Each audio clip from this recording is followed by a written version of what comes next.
Welcome, everyone, to the third edition of Fantasy Football Factory. I'm Barstool Mintzy, joined as always by Steven Cheah. We're getting ready for the 2022 NFL season. We're in August. Training camps are hot. Position battles are happening. Preseason's about to get rolling. And we've already hit the quarterbacks and the tight ends. Today, we're going to talk about what I think is maybe one of the deepest positions in football. We're hitting the running back rankings. We're going to break down every angle of it. Steven, how are you today? Doing great. Running backs are considered like the golden goose of fantasy. You can have a guy at this position that wins you the league. If you look back over the years, last year, Jonathan Taylor, Austin Eckler, previous years, Derrick Henry, Christian McCaffrey, Dalvin Cook, like these type of guys can literally win you a league. So it's always kind of been viewed as the most important position. Might not be anymore. No, I think the times they are changing, and obviously everything in fantasy depends on your league scoring system and settings. Usually the standard fantasy league, though, you're going to see running backs come off the board like crazy in the first round, especially if you're only starting one quarterback. Now, if you're in a league that starts two quarterbacks or a quarterback and a super flex, that changes the whole situation because quarterback values go up so much. But Steven, I'll give you some credit. You've talked about the zero running back strategy for a while, and I'm a believer in it as well. Because here's the thing with the running backs, dirty little secret. They go down like flies. And so often people will, use your number two, the Christian McCaffrey thing the last couple of years is the classic example, but you use your number one or your number two or your number three pick, and then they get hurt. And then you're left holding your cock. And, basically that's why you have to go into drafts with alternative strategies. And we're going to get into the running backs we like. We're going to talk rankings. We're going to talk old guys to avoid, breakout candidates. We're going to hit every nook and cranny of today. And I'm excited to get going. And we're also going to add a feature today that we're going to do from now on. We're adding, Steve and I both doing 5 props from the Barstool Sportsbook and futures for the season, and that's going to be part of this as well. And we both took some time digging through the last couple of days to come up with those. We're going to go back and do quarterback and tight end ones in the next couple of weeks, like posthumously. I guess that's the word, baby. There you go. Hey, big words, baby. But we're hitting the running backs hard. And I guess let's, I know you got some topics for today. Let's start with Jonathan Taylor, who, RB1 last year. Looking at the rank at, projections for this year, I think it is a little bit tough. And I don't think that there is a consensus. Like last year, it was very much a consensus. Like, all right, top 3, you can go Christian McCaffrey, Derrick Henry, Dalvin Cook. This year, we do not have that consensus. I think we do have a consensus, but it's only one guy. Yeah. It's just Jonathan Taylor. I don't care what your league format, Jonathan Taylor is the number 1 overall pick. And I don't think there's really another option that's even good. Well, when you look at the Colts situation, they have a great offensive line. I don't think adding Matt Ryan's older, but I don't think that that's a downgrade from Wentz at this point of his career still. I think he's going to be rejuvenated in Indy. And the thing with Taylor, he's a workhorse. He has speed in the open field, and he also catches the occasional pass. Yeah. And so he's a triple threat. He can catch the ball. He gets a lot of touchdowns and he gets a lot of carries. When you look at his year last year, so they actually kind of eased him. At first few weeks, he wasn't getting good. Yeah, well, he wasn't getting the third. They've done that the last 2 years where I think they're careful about his workload a little bit early because they ride him so hard.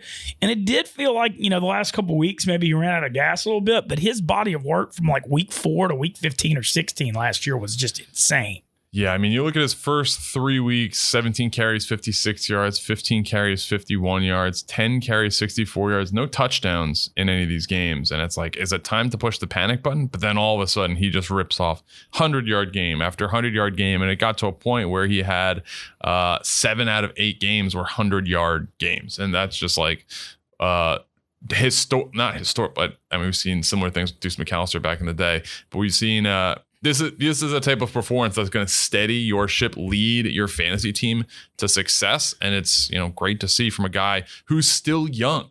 This is still young. He's going into year 3. He's 23 years old. He's not going to turn 24 till January after the regular season. So Jonathan Taylor, a guy I like a lot. And I'll say this too about Taylor, a positive is we're going to get a lot into the injury thing. We talked about how the running back injury thing is one of the things that can sink a fantasy season quickly.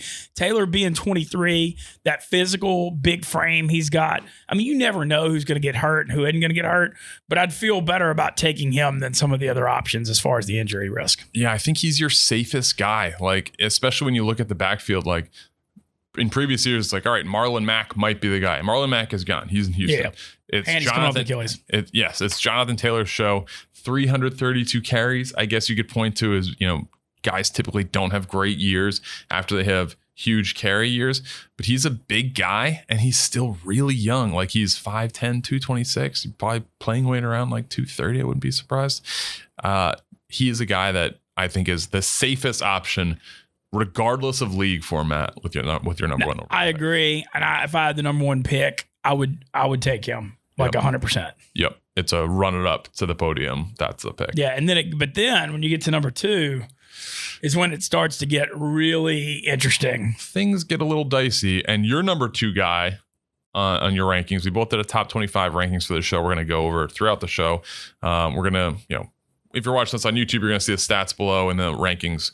When the rankings come up, it's going to be scrolling on the bottom line. But Derrick Henry, talk to me about why you have him number 2, and I have him ranked number 4. Still pretty high, but I think there can be kind of some fluctuation. Tell me why you have him number 2. Okay. Well, the thing with Derrick Henry, and I know you're going to get into this too, is, the big difference between him and Taylor is he's 28 and Taylor's 23. Yes. And there's a lot less tread on Taylor's tires. Yes. However, I don't think Derrick Henry is a human being. Like, I literally think this dude, I know he got hurt a little bit last year, and that's the first time, tractor Cedo, but he's just a guy I will never, ever, ever doubt until he completely breaks down and the wheels fall off, because he's just such a freak at 6'3", 250 with his body type and the way he runs the open field. Also like the way he tends to peak. Last year he missed, a lot of November and December, but he usually peaks in November and December come fantasy playoff time, and they just pound him that cold weather down the stretch. And you look at the Tennessee Titans this year. Look, every year people kind of look down on them, but I feel like people are, way overlooking them again. I know they lost A.J. Brown, but he was banged up a lot last year. The Treylon Burks and Robert Woods receiving core combo, I think, could be a little better than people think. And everybody's so down on Tannehill, especially after the playoff game when he threw the 3 picks against Cincy. But, once again, I've been riding Tennessee for 3 years since they made the Mariota to Tannehill transition. I'm not going to stop now. I think Henry, I think he's going to have a monster year. I do see the age concern, but I'm just going with the fact that I think I don't want to say he's indestructible because he missed some games last year, but until then, he was indestructible. And I think he's going to bounce back, and he's got 1 or 2 more just ridiculous seasons in him. And then, 30 is coming soon, and that's probably when I'll get a little worried. Yeah, when you look at Derrick Henry's career, you'd think he's kind of been here forever, and it almost feels like that. Again, he's 28. He's not crazy old, but for running backs, that is an old age. He came into the league at 2016. 2016, 2017 didn't really go his way. People were talking about if he was a bust or not. Yeah. And then he has kind of a 2018 where he gets over the hump. You have that 99-yard run that year. I believe it was against the Jags. It was. And then, 1,540 yards, 16 rushing touchdowns, 2,027 yards, 17 rushing touchdowns. Last year, he was on that pace also before he got hurt. So he only played 8 games. He finished as RB 14. Yeah. So this is a guy, if healthy, and that's a big if healthy, is a potential league winner. So I can see why you or, other people will have him number 2. And I do have him ranked highly. I just think the worst pick in fantasy football drafts this year is number 2. Yeah, no, it is tough. Sizable drop off after Jonathan Taylor as far as safety. Like if I have the number 2 pick, and if I'd like Derrick Henry a little bit more, and I run that card up and I say, all right, Derrick Henry, that's not a pick I'm excited about. That is a pick I'm very worried about. Well, the other thing too with Derrick Henry is he doesn't catch a lot of balls. Yep. And that's a huge thing. If you're in a full point PPR, that's a real problem. In a half point PPR, that's going to hurt you a little bit, but not as much. But I still think I've watched this guy, going back to Alabama, and he's an indestructible force. And I also believe, like I said, I stand by my thing that, I know Tennessee's not like the sexiest offense, but they're not going to be near as bad as everybody thinks. Their offense fell off. They were the 1 seed in the AFC last year. Nobody remembers that. Their offense went through a horrible stretch when Henry and A.J. Brown were both out because they literally didn't have any weapons. But when Henry's out there, and like I said, I like the Treylon Burks pick, and I thought the Robert Woods signing's underrated. We'll see. He's coming off a torn ACL in November, so I don't know how early he's going to be able to contribute. I think they're going to be better on offense than people think, and I think Derrick Henry's headed for another monster year. And What I will say about the receiving, last year played 8 games. He did catch 18 balls on 20 targets, which was one off from his career high. I would not be surprised to see him set a career high, but again, all this is health kind of dependent. Former offensive player of the year, it's hard to doubt him. It's just that body type. Have you seen him lately? Like on TV yesterday, I saw him, no pads on. That guy's, dude, he's a man. He's 6'3", 250, 260. He's just not. He's I know I hate to use the term built different because everybody says it, but the dude's a machine, and I would never bet against him. Yeah, so let's talk about tier 2. Okay. So tier 2 for you obviously starts with Derrick Henry. For me, my number 2 guy is Austin Eckler. Worries me a little bit that he is 27 years old, but he is a little bit lighter tread guy. Doesn't get like a ton of carries like a Derrick Henry type guy. Who do you see in your tier 2? Because our tier 2s are very different, and I think mine is a much more unconventional. Well, look, the thing is, fortune favors the bold. I'm going to just, we're not trying to be like everyone else. I'm going to tell you what I think, and you will too. And that's part of what makes it great. So the number 3 spot for me was a huge debate because I was thinking about 4 guys for it. Mm-hmm. And I actually went with Najee Harris, who there are concerns there. But he had a great year very good rookie year. He's my number 3 running back. Okay, yeah. No, well, the thing with him, it comes back to, again, he's young. I trust him to be out there every week. And the thing I said last year, you could go back to 1 year ago on this podcast, his receiving ability out of Alabama was grossly underrated. His over-under was 375 receiving yards last year. That was one of my best bets. He had like 700. Mm-hmm. He catches a lot of balls. He's excellent out of the backfield. So he's a guy that's going to run it. He had, I think 1,200 yards last year. Uh-huh. He's going to run the ball. He's going to score touchdowns, and he's going to catch passes. The problem with Najee Harris is their offensive line sucks. Their quarterback situation, we don't know. No. And then Matt Canada's their offensive coordinator, who I will repeat until the end of time that he sucks. Mm-hmm. And he's one of the worst OCs in the NFL. So there is stuff going against him. However, in this day and age, with all the time splits and stuff, there aren't many versatile, the 3-tier backs that can run, catch, and get touchdowns. Yep. And those guys are at a premium, and he's one of them. And he's healthy and young. And he's a workhorse back. Like, he's not a guy who's like, he'll probably get, 200 carries, maybe, 50 targets. He's a guy that's going to get 300 carries. He's young. The only concern I have around him, you mentioned, not on a great offense as far as quarterback, coaching, etc. But I also have Najee Harris number 3. Do you have any? Does your tier 2 go beyond that? Yeah. So no. Then and I know you got some bold ones too. But one of my boldest is my number 4 is Joe Mixon. I freaking love him this year because Cincinnati last year, their offensive line was so clearly their most egregious weakness. And you saw it in the playoff game. They won a playoff game where Burrow went down 9 times in Tennessee. That's just nuts. And their number 1 focus this offseason was beefing up that line. And I think Lyle Collins is going to be a good signing for them. They spent a lot of capital on that. They focused on it in the draft. And I think if that O-line goes from like horrible to decent, you look at like, let's hypothetically, you're a defensive coordinator, you're getting ready for the Bengals. Burrow got better and better as that year went on last year. Jamar Chase got more and more comfortable. T. Higgins continuing to emerge. Tyler Boyd, very solid in the slot. You're going to have to worry more about that passing game than that running game. And you're looking at a lot of 7-man boxes for Mixon, who's good, who can catch passes, and he's another 3-tier back because he can score touchdowns too. Yep. And I think it's one of those things where, obviously everything's running back health dependent, but he is sitting in just such a spot to have a good year. They're going to score a ton of points. I think he's going to get a lot of touchdowns. And like I said, I think he can run and catch the ball. And so I wouldn't be surprised if Joe Mixon stays healthy. I think he's a top 5 fantasy running back this year. Yeah, I could say it. So he is in your tier 2 as far as drop off. Where does that tier extend to? That tier extends to McCaffrey's at the very edge of it. I've got Eckler at 5, which might be a touch low on Eckler because I do love. He's on the thing with Eckler when you look at him versus McCaffrey because they're going to get compared a lot. The smaller guys, similar type guys. Yeah, they're similar guys. Their values in catching the ball. Eckler's on an offense that's not 5 times better, it's 20 times better. Yeah. And you got Herbert throwing the ball. They're going to score a ton of points. He's going to catch a ton of balls. I love all that. I just worry a lot about his frame. Mm-hmm. I know that he's not a guy, they're going to give him 10, 15 carries. He's not a guy that gets 30, and I get that. But I feel like Eckler is like such a candidate. You take him 3rd overall, and he misses 4 to 6 games, just getting banged up with that small. He's just tiny. He played 16 last year. The year before, he did miss 6 games. What I do love about Austin Eckler, in addition to, obviously he's a goal line threat. They give it to him near the goal line. No, they do. He catches the ball. He's had a 92 catch season, just shy of 1,000 yards, 993. Is that he plays fantasy.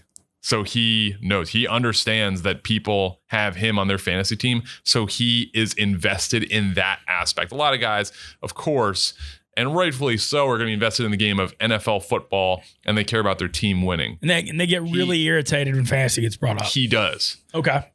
But he also knows fantasy, and he tweets about his own fantasy stuff all the time. So for that reason, kind of an intangible, but for example, you see Dave being irate with Todd Gurley, sliding, at the 3-yard line. I don't think Austin Eckler is going to do that. You kind of have that safety net where I trust Austin Eckler has fantasy managers in mind, which is a huge plus. No, that is a huge plus. That is actually something I didn't know about, and I love that. And then I just come back to the point that Chargers offense is going to score a lot of points, and they do use him. He can, he catches the ball a ton. So, I'm looking at that tier. I mean, I think 2 through 5 can all kind of be that second tier. I have McCaffrey at 6, and I don't trust him. I do not either. Carolina's offense, their offense is a mess. The Matt Rule thing, he's on the hot seat. Mayfield, Darnold, I don't trust any of this stuff. And, when you look at McCaffrey, you look at his body type. I think something that's not talked about enough is he got run into the ground at Stanford. Yep. I'm talking, they were giving him 40 carries a game. Yep. They ran him into the ground. His body is breaking down. And I still think, he's an elite pass catcher out of the backfield. But as far as running the ball, I don't think you can really expect a ton too much. And then I just have questions about almost everything in Carolina right now on offense. And so I still have him number 6 because in a full point PPR, he's a dude that can catch 10 to 15 balls in a game. I mean, it's like a cheat code. Yep. And I still think in a half point PPR, he could be very, very valuable. But I'm just, that's been the biggest thing that's killed fantasy people the last 2 years is taking McCaffrey 1 to 3 overall. Everybody that's done it's just gone down the toilet. Yep. And I'm not going to be one of those guys this year. Yeah. I do not trust McCaffrey in the least. I have him at number 11. I have him outside my top 10. Okay, I didn't think I could slot him past 6, but you could. He's played 10 games the last 2 years. Yeah. Like the best ability is availability, and that's never more present than fantasy football, where if you're drafting a guy in the first round, especially, you need him to produce. And I cannot count on him to suit up. He's only 26. We talked about this in the tight ends episode, but I would look to take Travis Kelce over Christian McCaffrey first round. That's what we're talking about. The ZRRB thing. You make a move like that. There's a little different. And then the thing is, and we're going to get into this as we go deep down the running back rankings, but man, I think it's pretty deep. I saw about 25 people, like 25 to 30. And so, and then that's not even getting into the upside sleepers and rookies that could emerge down the road. And so, I think it sets up pretty good to, if you don't take a running back first round, I don't think it's the end of the world. Yeah, I'll go over my tier 2. Okay. My tier 2 is very small. It's 3 guys. Okay. And I'll kind of expand a little bit past that. I have Austin Eckler 2. We talked about that. Najee Harris, again, I have 3. Derrick Henry, I have 4. That's my tier 2. Okay. I do go I have a couple surprises. And so I'll kind of list these. It'll be labeled tier 2, but this is really kind of my tier 3. 5 to 10 is unconventional. Very unconventional. 5, I have Antonio Gibson. Wow. I know you loved him last year, but damn, 5? Of the Washington Commanders. He played with a broken leg last year. He played with a broken leg. He was still 1,000-yard runner, 1,037 yards, 7 touchdowns. He played receiver in college, so he can do that. And I know J.D. McKissick is the third down back there, but Carson Wentz is the quarterback. He is better than Taylor Heineke, so he should at least open the offense up. He can throw the deep ball. They've got good receiving threats, and Terry McLaurin, and then Jahan Dotson is also going to open it up. Dotson stepping up would be really big for that offense. And he's a young guy. He's 24 years old. I think that he is in a great situation, and I'm probably going to be the highest guy on Antonio Gibson, probably in the fantasy community. Yeah, I think so if you got him that high. But there's a lot to like there. I do put him in tier 3. So again, my tier 2 is very shallow. He's going to be at the top of my tier 3. I also have a couple more young guys, and we'll talk about this in a moment. But I got Javonte Williams, who I know you like as well, as my number 6 guy. DeAndre Swift, number 7. Leonard Fournette, 8. He's 27 years old. Gets me we disagree vastly on him. Yeah. Nick Chubb 9, Dalvin Cook 10, and then I'll say Christian McCaffrey 11. Okay. I've got my next tier, I've got Dalvin Cook 7. Interesting on the Barstool Sportsbook, I almost put under 9.5 touchdowns on him. That's a high over. Under get 6 last year. I bet the over. Well, no, if he stays healthy, I mean, they've got a new offensive head coach, and that could help. I stayed away from it. Cook at 7, a lot of his thing is, man, if he stays on the field, we see Alexander Madison seems like he plays 2 or 3 or 4 games a year. But Cook, I mean, honestly, too, though, if you do draft Cook, just make sure you have Madison in case he misses a few games, and you're going to just get that Vikings running back production. Yep. Don't hate that. I have Nick Chubb at 8. I feel like the Chubb thing, people are way down on him this year, and a lot of it, they're not just was Mayfield hurt and sucked last year, their whole O-line got hurt last year, and I like Kevin Stefanski as a running game coach, and I know Watson's out the first 6 games, and that's being talked about, but with Jacoby Brissett starting, they're going to run the crap out of the ball. What do you think they're going to do? Right. And Brissett can move a little bit, so that sets up some rollouts, and I think that's good in the play-action game. So I think Chubb could bounce back.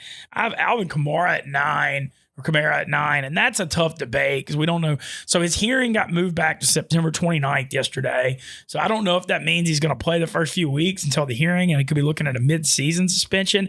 I almost wish, as a fantasy owner, they would just go ahead and do the first 4 or 6 games so you just knew what you were getting into. Yep. Because that uneasiness of like, okay, he plays the whole September and then he gets hit with 6 weeks in October to mid-November. Right, yeah. You're in the heart of playing for the fantasy playoffs. It's very hard for me to rank him, but I do think the Saints offense, I mean, losing Sean Payton's not good, but they actually do have receiving core weapons this year. And, he can catch a ton of balls. And so, I still like him, but it's a hard, where do you have him ranked? Because it's a very hard one to do. Right now we're taping this. It's, August 3rd or August 4th. I do not have him ranked high. I have him 19th. Okay. But no, same thing. You just don't want to deal with the uneasiness of it.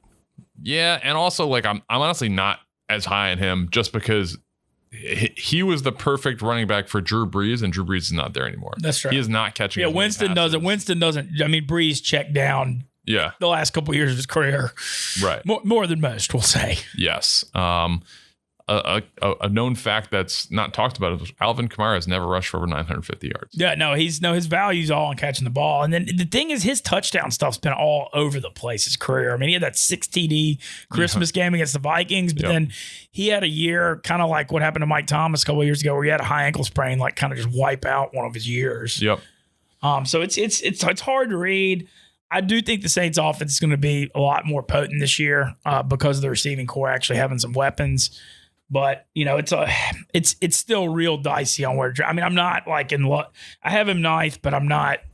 I don't want to say I'm in love with him by any stretch of the imagination. Yeah, this guy I would put in my tier 4, and I just want to mention one player, number 12. You don't have him ranked in your top 25, and that's AJ Dillon. We were very big as a show on AJ Dillon last year, and I think this year is even more of a reason to get in on AJ Dillon. I have him as RB12. I have him 1 below Christian McCaffrey. Well, look, I'm not, even though he didn't make my 25, I'm at him like 26 or 27. One thing you believe in that I agree with is you never want to take the running backs when the music's over. Yep. And Aaron Jones and Zeke Elliott are the two that stand out the most on that right now. And don't get me wrong, Aaron Jones, the thing with him, when you compare him and Dillon, as the year went on, was getting more and more carries. I mean, it was getting 50-50. Jones is a much better threat catching the ball. Yes. And so that's a lot of his value. But the goal line stuff, you don't know who's going to be in there at this point. I mean, it was a nightmare at the end of the year. I had Jones on my team, on my championship team. And, I didn't know what I was getting into. So it does make sense. Devontae Adams being gone, Green Bay's going to run the crap out of the ball. I mean, we know that. So we talked about how Rodgers does not throw for 4,500 yards. Like, this is a ground and pound team, despite whole weather team too being an MVP. So look, I don't hate it. It seems like, it's kind of one of those things where Dillon's role is getting bigger and bigger and Jones is getting smaller and smaller. I have Jones at 13, but I don't love him. I just kind of didn't know where to stick him. Yeah, I've got Jones I'm at 20. Yeah, I'm probably. I mean, he's not a guy I'm going in trying to get this year at all. The word on the street is that with Devontae Adams being out, like I saw a graphic like Pro Football Talk put out, like Allen Lazard is trying to be wide receiver 1 in the whole league. Okay. That's let me know when that happens. Yeah, I mean, I know Rodgers trusts him, but that's that's not happening. Aaron Jones, when you look at the numbers, so he is 27 years old. He's going to be turning 28 in December. In the last few years, 1,084 rushing yards, 16 touchdowns. He obviously gets it done through the air, almost 500 yards, a couple more touchdowns.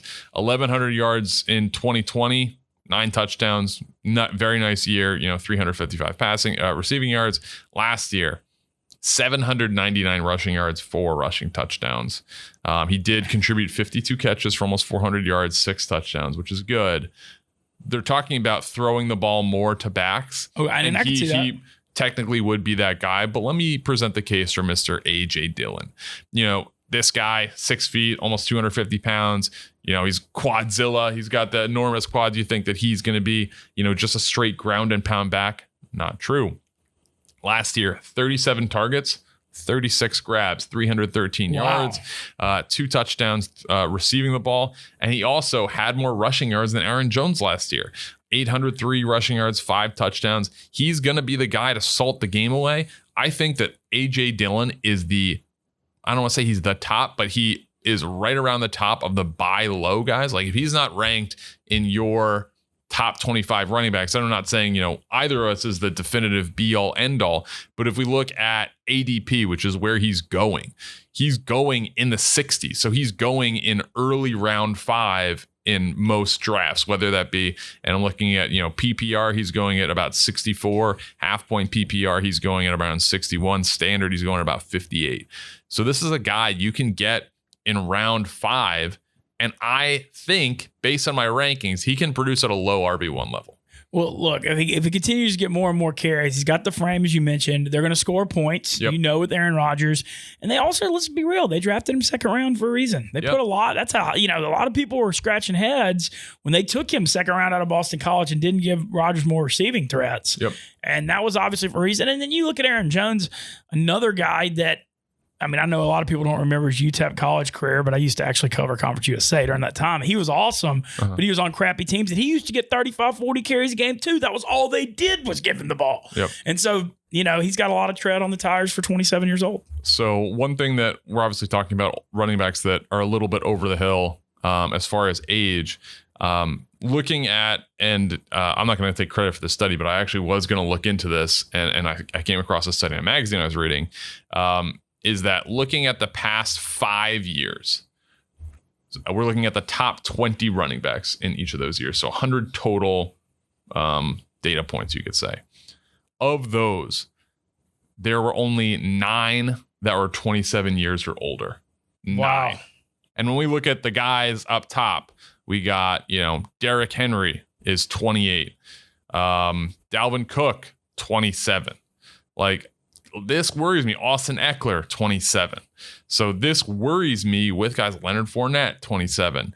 This worries me about, I almost feel like we're right at the moment of a changing of the guard from fantasy elites like Derrick Henry, Christian McCaffrey, Dalvin Cook. Aaron Jones. So Aaron Jones. To kind of the new wave of Jonathan Taylor, Najee Harris, Javonte Williams, Antonio Gibson, like the young guys, A.J. Dillon, are going to start to take over. And I think that a lot of these guys could be top 10 picks next year in fantasy drafts. So you're trying to be, it's kind of like the New England. I'm trying to get ahead. Yeah, exactly. It's the Patriots thing. You'd rather get out a year early than a year late. Yes, exactly. I get what you're saying. Like, I believe everything you're saying except for the Derrick Henry thing, because I just believe he's indestructible, and maybe we shall see. Sure. Yeah. He if there's an exception to the rule with the eye test, it's him. Yeah. But he's 28. Worries me. Coming off an injury too.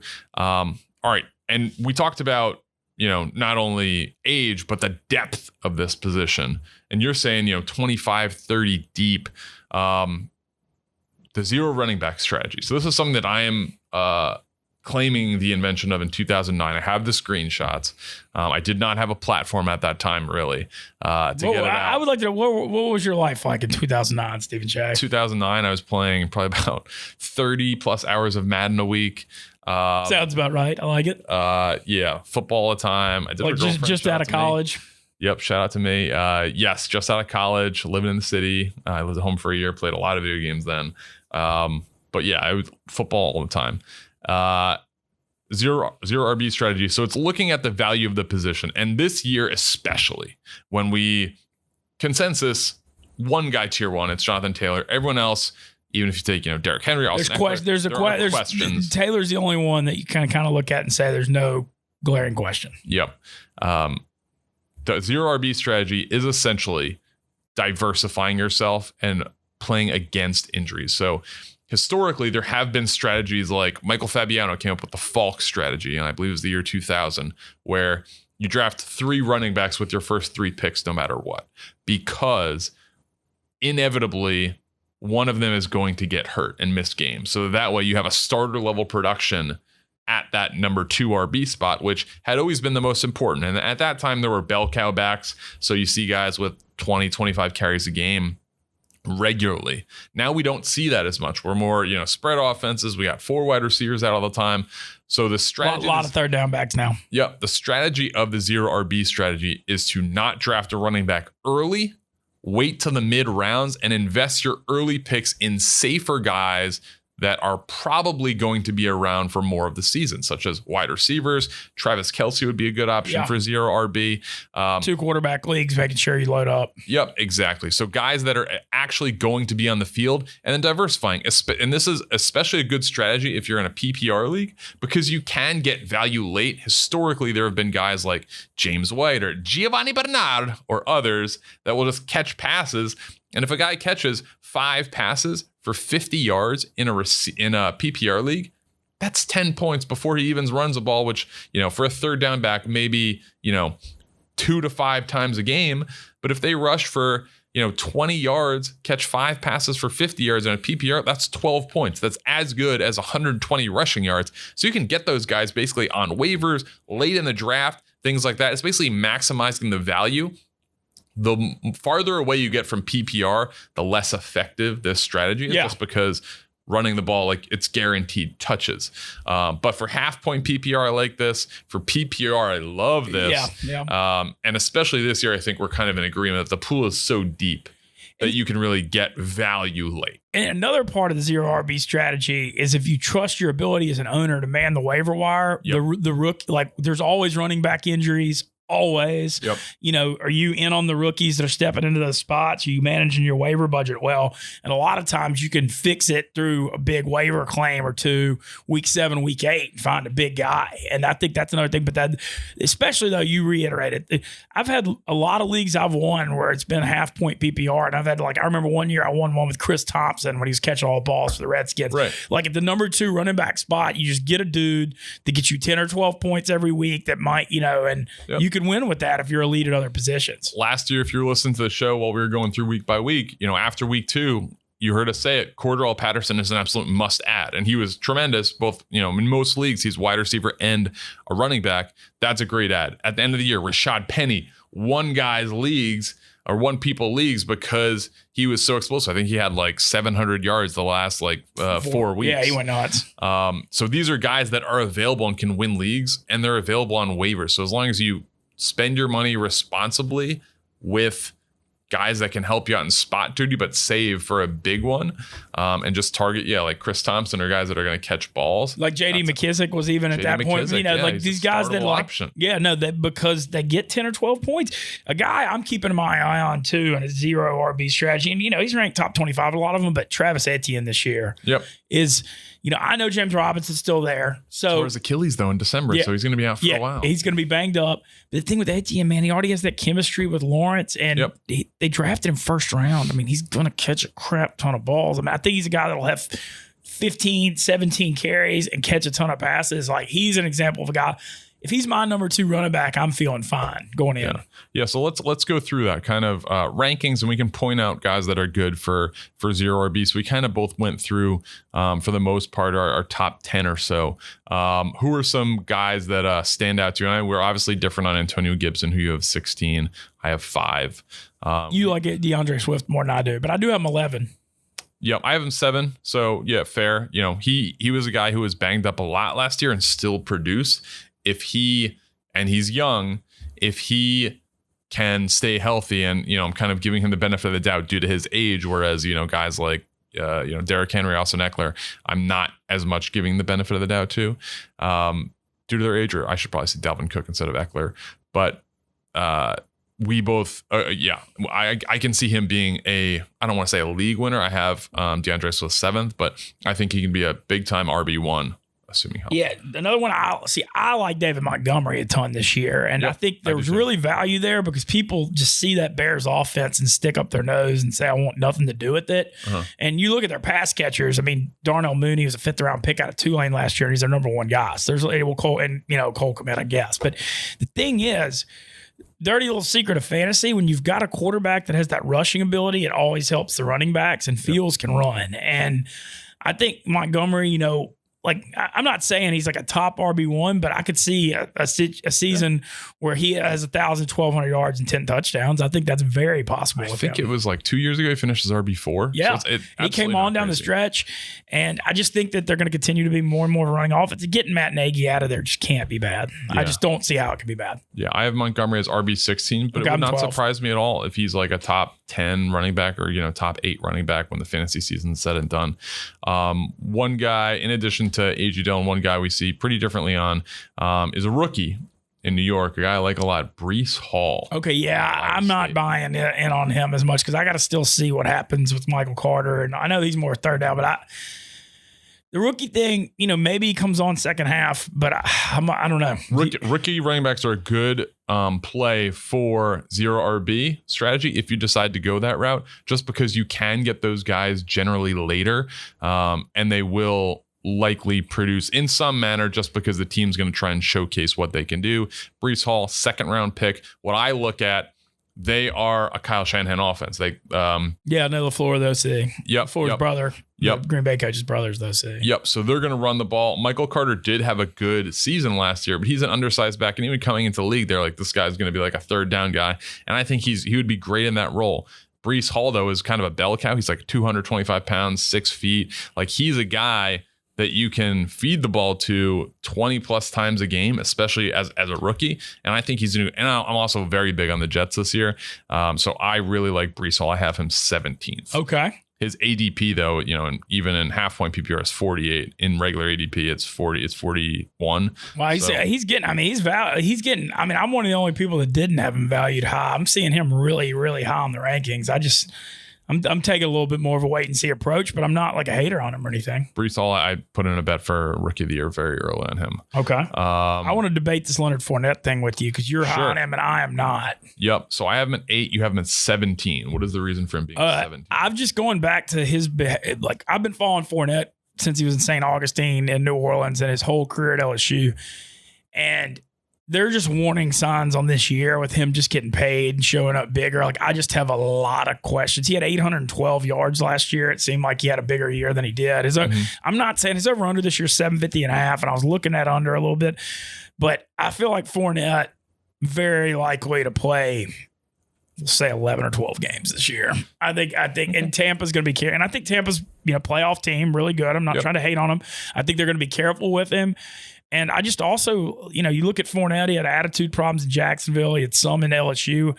I just feel like he obviously coming to a championship culture in Tampa has helped him, all that, being around Brady. But I feel like he's a very likely candidate to not to underwhelm in fantasy this year, but could still be good in the playoffs. So I like Fournette. You're right. 812 rushing yards last year, 8 touchdowns. What he did help people out with is he is a very good. He's turned in his first season in Tampa, he was not, but he had turned into a very good receiving outlet for Tom Brady last year. 84 targets, 69 catches, that's very good. 454 yards, 2 touchdowns. So overall, you're looking at the body of work. He's, getting close to 1,300 yards, 10 touchdowns. He's a guy I think they're going to give the ball to a lot around the goal line. I know Rachaad White is a guy they drafted that they are high on. And then obviously Keyshawn Vaughn and my guy Giovanni Bernard. Who got some serious run at Bucs training camp last week. Yes. Yeah. He also played really well in the days that he was active. But I like Fournette to surpass. His touchdown total actually went down. It was 8.5. It's actually 7.5 now. And that's total or just rushing? Rushing. But he's a guy that I like, even though that kind of goes against, and maybe this is the homer in me. He's 27 and a half years old. He's going to be 28 right after the regular season ends on January 18th. But he's a guy that I think you can count on just based on they brought him back. They paid him. They're going to get the most out of their money. Okay. Well, I'm curious. Like I said, I've just seen how he's, and I'm not a hater on Fournette. I've just seen how he's been his whole career. And this is like the spot. His weight was also very overblown. He was never 260 pounds. He said at OTAs, like maybe like 6 weeks ago or 4 weeks ago, that he was in the mid 240s, about 243, 244. His playing weight's 232. I saw him yesterday and he was, he looked great. He said that he's, in the low 240s and he's going to be back to his regular playing weight. It's hot at camp. They're probably. How did, I saw you were on your mission last week when you were down there checking in on his blogging. How'd that go? He said he's going to get his blog numbers up. He hasn't posted a blog since February 2021. He's going to get on that. Okay. Glad you're keeping him in line. Yeah, had to. A couple more guys we are different on. Here are 5 guys that I did not have in my top 25 that you did. You already touched on Cordell Patterson. Miles Sanders, you had at 20. I did not have ranked. Elijah Mitchell, you had at 23. I did not have ranked. I got questions on him, though, just because the Shanahan thing, he didn't really play. Even though the Niners made that playoff run, they were giving it to Debo more and more. And then Trey Sermon was hurt last year. I feel like he might get more. So even though I've got him 23rd, I'm a little worried. Yeah. And then you had Damian Harris, 24th, 15 touchdowns last year. Yeah, the thing is the Belichick running back thing's always tough, and they do like Ramondre Stevenson, but I just, the 15 touchdowns, I had him sneaking in my top 25. One guy we got to talk about, though, is Tony Pollard. Yeah. Because that's the kind of similar. The Zeke Tony Pollard reminds me of Aaron Jones, A.J. Dillon a little bit. Yeah. And I just think watching the eye test, if you've watched Cowboys games the last couple of years, Tony Pollard's looked better than Zeke. Oh, yeah. So Mintzy and I did not show, or you sent me the rankings. I did not show Mintzy my rankings before. He had Tony Pollard 25, and I said, I actually have Tony Pollard one slot ahead of you, 24. So I think we are a very pro Tony Pollard podcast. You saw last year, Zeke inevitably gets banged up every year. And Tony Pollard, again, like you said, he has looked better. I do not have Zeke Elliott ranked in my top 25. You have him ranked 22nd. I've got him ranked way lower than he is by the projections. I barely had him sneaking in my top 25. I will have Pollard on a team this year, and I will not own Zeke Elliott, period, this year. You look back at even when he was great at Ohio State, that was 2014. Yeah. That's 8 years ago. Dallas ran him into the ground this first few years. He's got a lot of tread on his tires. And like I said, you look at the eye test, man. Pollard's more explosive. Yep. Period. So one guy I had that 22nd you don't have ranked, J.K. Dobbins. What are your thoughts on him? So I think I just don't like the way he doesn't catch the ball. I just feel like he's going to be a running candidate. I'm curious to see how the Baltimore situation plays out. He had that big injury last year, and then Gus Edwards got hurt early last year too. Yep. But I'm not a hater. I'm big on Lamar this year. I think he's going to score a lot of points. I think that was just I didn't have him top 25 just strictly because of the catching thing. But he's right there with all those guys. And then Cam Akers, I had 23rd. You did not have. Oh, okay. I think that was a misstep. I think I had him ranked, and then I accidentally deleted it out, and I should have had him 20 or 21. So I apologize on that. I do like the thing with Cam Akers. They tried to. You could tell McVay loves him because of how much they tried to give him the ball in the playoffs. He was hurt last year, but he was putting it on the ground. He really put him in a couple of bad spots. Yep. Darrell Henderson played a lot last year. He's still around. He just did not look like the same guy that when he had an Achilles injury like over the summer, and then he came back for the playoffs. I just don't think he was ready. But if we're talking about situations, he's in a great situation as far as being tied to an explosive offense. There's not a ton of competition around him. Sony Michel now in Miami. Yeah, Miami's a weird one. They've got very weird. They got Green. They got 4 guys now. Yeah. And then one guy I have 25th ranked. You do not have ranked his. Half point PPR ADP is 126. In full point PPR, he's just 123. Dameon Pierce, the running back for the Texans. I'm curious, is it going to be him or Marlon Mack? I just don't know what it's going to be. I think at worst, he's definitely worth taking a flyer on because he's a young guy. Similar, and I don't want to compare anyone to Jonathan Taylor. Jonathan Taylor was obviously a stud coming out, high second round pick. But also backing up essentially Marlon Mack to start. I think this is a guy, especially if you're in a keeper league, target in the later middle rounds and just stash him, and you might not get any production for the first couple of weeks. But I think is a guy who is going to come on, and he might go undrafted in a lot of drafts, and I think that he presents value. And as far as when you're talking about drafting a running back in the if you're RB 20 and beyond, you're really just looking at scratch off tickets. That's all these guys kind of are for your fantasy team. You're looking for a guy to hit. Like if you want a safe pick Zeke Elliott. He's going to get you 40 yards a game on the ground. He's probably going to get 2 or 3 catches for 15 yards. He's going to score. And he'll score a touchdown every other week. But that's not what wins the league. No. As far as that especially type of for production. where you're going to have to take him. Yeah. So a guy like Dameon Pierce with the Texans is a guy who has potential to be a fantasy starting running back that you could get at, RB 25. No, look, I like it. Like I come back to the 0 RB strategy. I'd rather have 4 guys that I think I could interchange and get on the field and not spend big draft capital. I mean, I talked about Montgomery. Like I wouldn't hate in a 12-team league if I had to roll out David Montgomery and Etienne, but was loaded at other positions and spent all my most of my other picks on earlier guys. I'd be fine with that. Like I don't think you have to have like some super stud elite number 1 running back you took in the first round to win a fantasy league at all. Yeah. And that's kind of one other guy I want to mention we hadn't talked about. The Saquon Barkley situation, who has burned everybody the last few years. But, I'm seeing him 17, 16, 15. I mean, has he gone from overrated to underrated? Can Brian Dabble, could this be a better offensive year for the Giants now that they've, we saw them draft Andrew Thomas a year or 2 ago. Now they got Evan Neal. They put some capital in the O-line. I mean, I don't know if he can stay healthy, but he's got I just feel like, is it worth gambling on his upside this year now that you can get him farther down, or is he just too untrustworthy? Yeah, I have him a little bit higher than you have him 15. I have him 13. He's a guy I can draft, and he has, RB1 overall potential, but he's also a major health risk. He came back last year after missing the year before, and just was not really the same guy. But he's still young. He's a guy that can definitely still turn it around. So he's a guy that, and with an improved offense, I think, especially with an offensive coach, has that potential. So I actually put him 1 notch below A.J. Dillon. All right, let's go into our futures. Yes, and a couple season-long props that we like. We did 5 each. Let's go 1 for 1. Okay, so what's your favorite one? Okay, well, I don't know if it's a favorite, but the first one I have is I told y'all my Derrick Henry love and my belief that he's indestructible. I'm taking him plus 450 at 9-2 to lead the NFL in rushing. I mean, we'll know early. We'll see how his body does, but I just don't go against this guy, and I think everybody's all on Taylor right now, and I think that gives a little value to Henry. Nice. All right, my favorite one. I'm going to say James Conner over 9.5 rushing touchdowns. He had a ton. We didn't mention him yet, but he had a ton of touchdowns last year. We both have him 14th. Yeah. So he had 18 touchdowns last year. He's just a guy. He is a guy that'll have 3 or 4 touchdown games. And now the guy that was behind him, Chase Edmonds, is in that Miami very clogged backfield.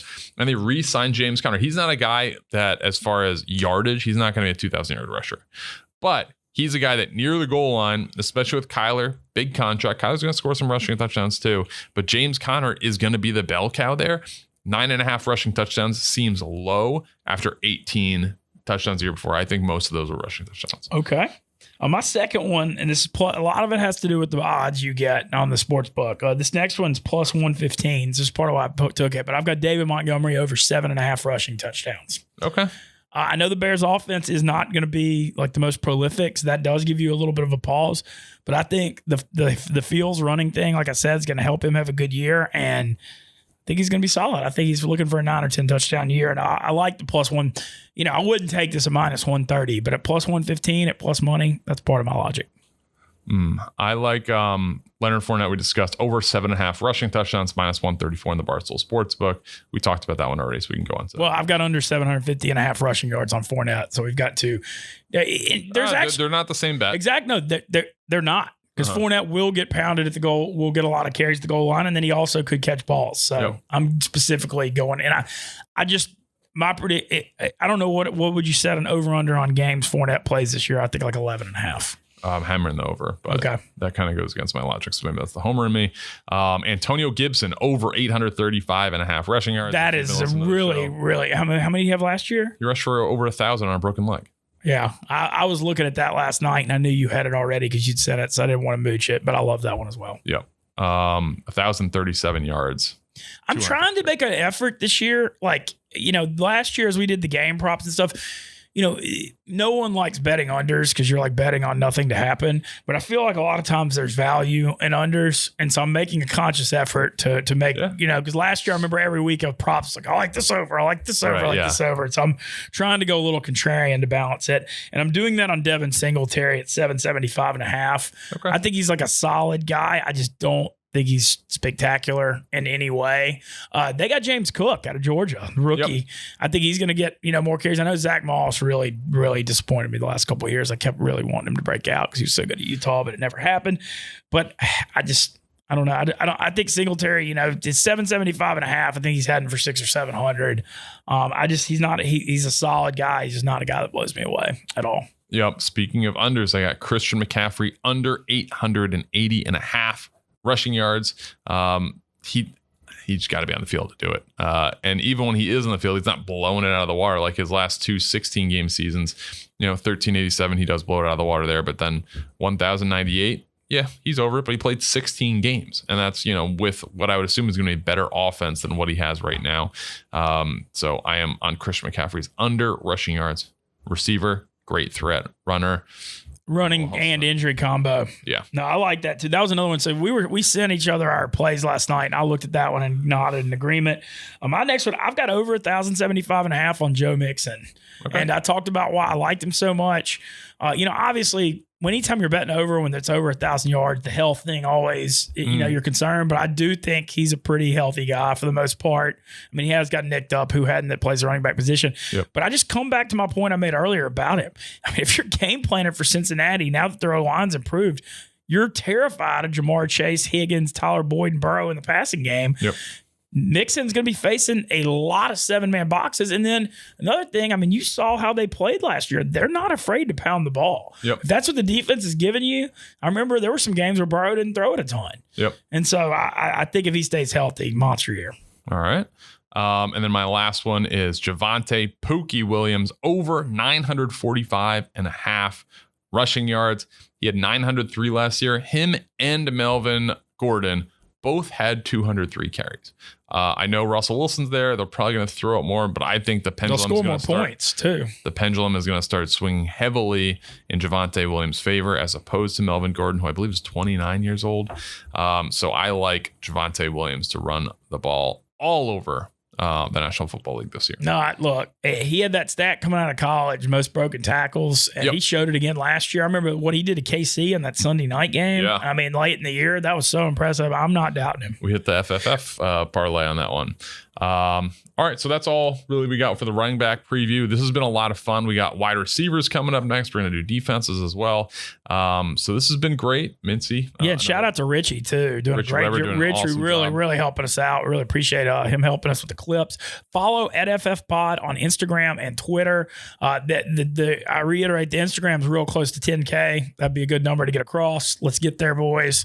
We appreciate you following us and looking forward to the season. We're going to continue. We've got Steve and I have been meeting. We've got a lot of fun plans. We're really looking to expand on our Sunday morning thing, and we're looking forward to sharing that soon. Yeah, but thanks for listening and watching, and we'll see you guys next week.